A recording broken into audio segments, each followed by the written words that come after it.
Hello friends, welcome back to our channel Nan's life style. எல்லோரும் எப்படி இருக்கீங்க? நாங்கள் ரொம்பவே நல்லா இருக்கோங்க. ஃபர்ஸ்ட் ஆஃப் ஆல், நம்ம சேனல் பார்த்தீங்கன்னா 1000 சப்ஸ்கிரைபர்ஸ் ரீச் ஆயாச்சு. சேனலை சப்ஸ்கிரைப் பண்ணி என்னை என்கரேஜ் பண்ணுற ஒவ்வொருத்தருக்குமே என்னுடைய ரொம்ப பெரிய நன்றிகள். ஸோ இந்த vlog பார்த்தீங்கன்னா தேர்ஸ்டே மார்னிங்லேருந்து நைட்டு வரைக்கும் என்னுடைய ஆக்டிவிட்டீஸ், நான் என்னெல்லாம் பண்ணுறேன், என்ன சமைக்கிறேன், இந்த மாதிரி என்னோடய டே எப்படி போகுது, இது எல்லாத்தையுமே இந்த vlogல நான் வந்துட்டு உங்களோட ஷேர் பண்ணியிருக்கேன். வீடியோ இன்ட்ரெஸ்டிங்காக இருக்கும், கண்டிப்பாக ஃபுல்லாக பாருங்கள். இட்லி மாவு பார்த்திங்கன்னா காலி ஆகிடுச்சுங்க. அதனால் நேற்று நைட்டே பார்த்திங்கன்னா அரிசி உளுந்தெல்லாம் வந்து ஊற போட்டிருந்தேன். ஸோ காலையில் எழுந்தவொடனே பார்த்திங்கன்னா ஒரு பக்கம் கிரைண்டர் போட்டு விட்டுட்டு நம்ம சமையல் வேலைகள் பார்த்தோம் அப்படின்னா நமக்கு 2 வேலையுமே வந்து ஈஸியாக முடிஞ்சிரும். ஸோ இப்போல்லாம் பார்த்திங்கன்னா வெந்தயத்தை வந்து முதல்ல இந்த மாதிரி தனியாக போட்டு விட்டுட்டு அது மஞ்சதும் பார்த்திங்கன்னா இதோடையே உளுந்து சேர்த்து தான் அங்கே அரைக்கிறேன். ஏன்னா 2யும் ஒன்றா போட்டிங்கன்னா உளுந்து அரைஞ்சிருது. ஆனால் பார்த்திங்கன்னா வெந்தயம் வந்து திப்பி திப்பியாக அப்படியே எனக்கு இருக்கிற மாதிரி இருக்குது. அதனால் இப்போல்லாம் இப்படி தான் நான் பண்ணிகிட்ருக்கேன். ஸோ இன்றைக்கி பார்த்திங்கன்னா மோருக்காக பார்த்திங்கன்னா தயிர் வந்து உர ஊற்றி வச்சுருந்தேன். அது நல்லாவே செட் ஆகிருந்தது. இது வந்து பசுமாட்டு பாலில் உர ஊற்றி வச்ச தயிர். ஸோ வெயில் ரொம்ப அதிகமாக இருக்குல்ல, அதனால் டெய்லியுமே 2 பேருமே மோர் எடுத்துக்கிறோம் ஒரு 11 o'clock போல். மார்னிங் பிரேக்ஃபாஸ்ட்டுக்கு பார்த்திங்கன்னா பூரி செய்யலாம் அப்படின்னு தாங்க பிளான் பண்ணியிருந்தேன். நான் பூரி சாப்பிட்டு ரொம்ப நாள் ஆன மாதிரி இருந்தது. கிட்டத்தட்ட 1லேருந்து 1 மாதமே இருக்கும். ஸோ அதனால் வந்து காலையில் பூரியும் உருளைக்கிழங்கும் பச்சை பட்டாணியும் போட்டு கொஞ்சமாக கிரேவி மாதிரி செய்யலாம் அப்படின்னு தான் பிளான் பண்ணியிருக்கேன். எனக்கு என்னமோ இந்த பூரி மசால் வந்து ரொம்ப சப்புன்னு இருக்கிற மாதிரி இருக்குங்க. எனக்கு இந்த சப்பாத்தி பூரிக்கெலாம் வந்து நல்லா காரசாரமாக வந்து ஏதாவது கிரேவி இருந்ததுனா தான் எனக்கு பிடிக்கும். அதனாலேயே பார்த்திங்கன்னா ப்ளெயினாக அந்த பூரி மசால் அந்த கடலை மாவு போட்டு செய்வோம் இல்லையா, அதை நான் செய்யவே மாட்டேன். ஸோ நான் எப்பயுமே பார்த்திங்கன்னா தேங்காய் வந்து அரைச்சி ஊற்றி நல்லா கிரேவி டைப்பில் வந்து நான் அந்த எக்கு குருமாலாம் செய்வோம் இல்லையா, அந்த டைப்பில் தான் வந்து செய்வேன். இல்லை அப்படின்னா தேங்காய் அரைச்சி ஊற்றலைன்னாலுமே இந்த கறி மசாலெலாம் போட்டு கொஞ்சம் சுருக்குன்னு தான் வந்து நான் கிரேவி செய்வேன். அந்த மாதிரி தான் வந்து இன்றைக்குமே பிளான் பண்ணி செய்ய போகிறேன். ஆனால் இதில் வந்து தேங்காய்லாம் எதுவும் அரைச்சி ஊற்றலை. வாங்க எப்படி செய்கிறதுன்றதை பார்க்கலாம். ஃபஸ்ட்டு வந்து நான் உருளைக்கிழங்கு வந்து வேக போட்டுட்டேன். ஸோ இந்த வேலையெல்லாம் முடிக்கிறதுக்குள்ளேயே எனக்கு பார்த்திங்கன்னா உளுந்து மஞ்சிருச்சுங்க. ஸோ அதை தோண்டி வச்சுட்டு அரிசி போட்டு விட்டுருக்கேன். நம்ம இப்போ கிரேவி செய்கிறதுக்கு பார்த்திங்கன்னா வெங்காயம் தக்காளிலாம் கட் பண்ணி எடுத்துக்கலாம். ஸோ என்கிட்ட இந்த சாப்பர் உடஞ்சிருச்சுங்க, அதை மறுபடியும் வாங்கணும். ஸோ இந்த பொடியை நம்ம வெங்காயம் நறுக்கிறதுக்கெலாம் கொஞ்சம் சிரமமாக தான் இருக்குது. ஸோ வெங்காயம் பார்த்திங்கன்னா பொடியாக கட் பண்ணிட்டேன். இன்றைக்கி பட்டரில் செய்கிறேன். கொஞ்சமாக வந்து கடுகும் சோம்பும் தாளிச்சிட்டு வெங்காயம் கருவேப்பிலை போட்டு நல்லா வதங்கினதும் இஞ்சி பூண்டு பேஸ்ட்டும் தக்காளியும் ஆட் பண்ணியிருக்கேங்க. ஸோ இது கூடவே பார்த்திங்கன்னா மஞ்சத்தூள் உப்பு சேர்த்துருக்கேன். இதோடையே வந்து நம்ம க்ரீன் பீஸையும் போட்டு நல்லா வதக்கி விட்டுக்கலாம். ரொம்ப நேரம்லாம் ஆகாதுங்க, ஒரு 10 நிமிஷத்துலேயே நீங்கள் வந்து இந்த கிரேவி சட்டுன்னு செஞ்சு முடிச்சிடலாம். ஸோ உருளைக்கிழங்கு வெந்ததையும் மசிச்சு இதோடையே சேர்த்துக்கிட்டு குழம்பு பொடி சேர்த்துருக்கேன். கொஞ்சம் கறி மசாலும் சேர்த்து நல்லா இதோடையே வந்து கலந்து விட்டுக்கோங்க. ஸோ இப்போ பார்த்திங்கன்னா பொடியோட பச்சை வாசம் போகணும், அதுக்காக மட்டும் கொஞ்சமாக தண்ணி சேர்த்துருக்கேன். இந்த உருளைக்கிழங்கே பார்த்திங்கன்னா உங்களுக்கு திக்னஸ் கொடுக்கும். அது மட்டும் இல்லாமல் குழம்பு மசாலும் சேர்த்துருக்கோம் இல்லையா, அதுவுமே உங்களுக்கு நல்ல திக்னஸ் கொடுக்கும். கொஞ்சமாக தண்ணி ஊற்றி கன்சிஸ்டன்சி அட்ஜஸ்ட் பண்ணிக்கோங்க. கிரேவி எந்த அளவுக்கு வேணுமோ அந்த அளவுக்கு அட்ஜஸ்ட் பண்ணிவிட்டு ஒரு 5 நிமிஷம் கொதிக்க வச்சு இறக்கிருங்க. ஸோ நான் கிரைண்டரில் வேலையாக இருந்ததுனால இவர் தான் வந்து பூரி போட்டுட்ருக்காரு. ஒரு 9:30 அப்படிங்கும்போதெல்லாம் எனக்கு எல்லா வேலையுமே முடிஞ்சிருச்சுங்க.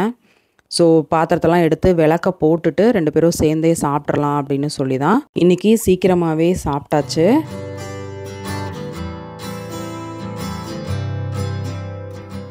இந்த வாரம் ஃபுல்லாக வெயிலில் சுற்றி ஃபேஸ் கொஞ்சம் பார்த்திங்கன்னா டேன் ஆன மாதிரி இருந்துச்சு. ஸோ ஒரு ஃபேஸ் பேக் போடலாம் அப்படின்னு தான் எடுத்திருக்கேங்க. ஒரு 1 டேபிள் ஸ்பூன் கடலை மாவும் கொஞ்சமாக கஸ்தூரி மஞ்சளும் எடுத்திருக்கேன். புளிச்ச தயிர் வந்து 1 டேபிள் ஸ்பூன் அளவுக்கு ஆட் பண்ணிவிட்டு நல்லா கலந்துக்கிட்டேன். ஸோ என்னோடது பார்த்திங்கன்னா நல்ல ட்ரை ஸ்கின், அதனால் கொஞ்சம் வந்து தண்ணி மாதிரியே வந்து இந்த பேஸ்ட்டு எடுத்துக்கிட்டேன். இது வந்துட்டு ஒரு 10 to 15 நிமிஷம் வந்து ஃபேஸில் அப்ளை பண்ணி வச்சுருந்து வாஷ் பண்ணால் கொஞ்சம் டேன் ரிமூவ் ஆகும். ரெகுலராக பண்ணுவீங்களான்னு கேட்டிங்கன்னா கண்டிப்பாக கிடையாது. ஏன்னா கடலை மாவுமே ஃபேஸை வந்து ட்ரை ஆக்கும். அதனால் எப்போயாவது தான் நான் இதை செய்வேன். ஸோ இன்றைக்கி வந்து இந்த ஃபேஸ் பேக் போட்டுக்கிட்டேன். ரோஸ் வாட்டரும் ஆட் பண்ணலாம், பட் என்கிட்ட அது இல்லை.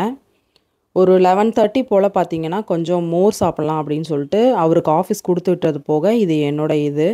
ஸோ சாப்பிட்லான்னு தான் எடுத்திருக்கேன். இன்றைக்கி வந்து காலையில் டீ குடிக்கலை. ஸோ அதுக்கு பதிலாக மோர் தான் எடுத்துக்கிட்டேன். ஸோ வெயில் ரொம்பவே அதிகமாக இருக்குங்க. நீங்களும் வந்து நிறைய வந்து லிக்விட் ஐட்டம்ஸ் எடுத்துக்கோங்க. ஒரு 12:30 அப்படிங்கும்போதெல்லாம் வந்து சமையல் ஸ்டார்ட் பண்ணிட்டேங்க. ஸோ இன்றைக்கி வந்து பார்த்திங்கன்னா எனக்கு பிடிச்ச மாதிரி தேங்காய் சட்னி தான் அரைச்சிட்ருக்கேன். எங்கள் ஊர் சைடு வந்து இது அதிகமாக செய்வாங்க. இது கூட வந்து ரசம் வச்சுருவாங்கங்க. தேங்காய் சட்னி ரசம்னு சொல்லுவாங்க. ஸோ இன்றைக்கி வந்து எனக்கு மட்டும்தான் அப்படின்றதால நான் எல்லாமே கொஞ்சம் கொஞ்சமாக போட்டு வந்து சட்னி அரைச்சிட்ருக்கேன். ரசம் எதுவும் வைக்கல. தயிர் இருக்குது. ஸோ அதோடவே விட்டுறலாம் அப்படின்னு இருக்குங்க. வெயில் ரொம்ப அதிகமாக இருக்கிறதால மதிய டைம் வந்து சாப்பாடு சாப்பிடவே செம்ம கடுப்பாக இருக்குங்க. கொஞ்சம் இந்த தயிர் அந்த மாதிரி தான் வந்து சாப்பிட தோணுது. குழம்பு, பொரியல், ரசம் இப்படிலாம் வந்து சாப்பிடவே பிடிக்க மாட்டுது. வீக்கெண்ட் ஆயிடுச்சு இல்லையா? நாளைக்கு சந்தை. ஸோ ஓரளவுக்கு பார்த்தீங்கன்னா எனக்கு காய் எல்லாமே காலி ஆயிடுச்சு. கொஞ்சமாக இந்த புடலங்காய் மட்டும் இருந்ததுங்க. அதில் வந்து பொரியல் பண்ணிடலாம் அப்படின்னு தான் பண்ணிகிட்ருக்கேன். ரொம்பவே சிம்பிளாக தேங்காய் துருவி போட்டு தான் வந்து செஞ்சிட்ருக்கேன். ஸோ இவருக்கு பார்த்தீங்கன்னா நான் இன்றைக்கி குழம்பு எதுவுமே வைக்கல. இவருக்கு லெமன் ரைஸ்னால் ரொம்ப பிடிக்கும். ஒரு 10 டேஸ் ஒன்ஸ் வந்து நான் செஞ்சுருவேன். இன்றைக்கி வந்து இவருக்கு மட்டும் கொஞ்சமாக லெமன் ரைஸ் வந்து செஞ்சிடலாம். ஒயிட் ரைஸும் கொஞ்சம் தயிரும் வச்சிடலான் இருக்கேன். காமனாக வந்து இந்த பொரியல், எனக்கு வந்து அந்த தேங்காய் சட்னி வச்சிடலாம். இதுதான் வந்துங்க இன்றைக்கி மெனுங்க. இந்த தேங்காய் சட்னி பார்த்திங்கன்னா இப்படி தான் இருக்குங்க. கெட்டி சட்னி மாதிரி நல்லா கெட்டியாக தான் இருக்கும். ஸோ லஞ்ச் ஒர்க் வந்துட்டு ஆல்மோஸ்ட் முடிஞ்சுதுங்க. ஸோ இந்த வந்து லெமன் ரைஸ் கிளறி வச்சிட்டோம் அப்படின்னா வேலை நமக்கு முடிஞ்சுது. பாத்திரத்தெல்லாம் விளக்கி வச்சுட்டு கிச்சனை நம்ம காலி பண்ணிடலாங்க. மதிய டைமில் பார்த்திங்கன்னா கண்டிப்பாக வந்து கிச்சனுக்குள்ளே நிற்கவே முடியலங்க. அவ்வளோ வெயில் அடிக்குது. ஸோ இது வந்து என்னோடய மீல் பிளேட்டுங்க. சாதம், தேங்காய் சட்னி கூட வந்து பொரியல் எடுத்துக்கிட்டேன். இந்த தேங்காய் சட்னி சாப்பிட்டு ரொம்ப நாள் ஆச்சுங்க. நாக்கெல்லாம் ஊறுது எனக்கு. லஞ்செல்லாம் முடிச்சுட்டு ஈவினிங் ஒரு 5:00 மேலே பார்த்திங்கன்னா சடனாக கிளம்பி வெளியில் போயிட்டோம். ஸோ எதுக்குன்னு பார்த்தீங்கன்னா ஒரு வெட்டிங் ஆல்பம் பார்த்திங்கன்னா ரெடியாகி வந்திருந்துச்சு. ஸோ அதோட அன்பாக்சிங் அண்ட் ஓப்பனிங் வீடியோ ஷூட்டுக்காக தான் வந்துட்டு போயிருந்தோம். ஸோ அங்கே போயிட்டு ஷூட்டெல்லாம் முடிச்சுட்டு ரிட்டன் வரும்போதே பார்த்திங்கன்னா டைம் ஒரு 7:30க்கு மேலே ஆயிடுச்சுங்க. ஸோ வீட்டுக்கு வந்துட்டு அதுக்கப்புறம் தான் வந்து நான் டின்னர் செஞ்சுருந்தேன். இன்றைக்கி இட்லி பொடி வந்து ஃப்ரெஷ்ஷாக அரைச்சிருந்தேங்க. ஸோ அதை எப்படின்றத ரெசிபி பார்க்கலாம். ஸோ நான் இன்றைக்கி கருப்பு உளுந்து தோலோடு எடுத்திருக்கேன். இது வந்து 50 கிராம்ஸ் எடுத்திருக்கேன். கடலைப்பருப்பு ஒரு 20 கிராம் எடுத்திருக்கேன். அரிசி வந்து 1 டேபிள் ஸ்பூன் அளவுக்கு எடுத்திருக்கேன்.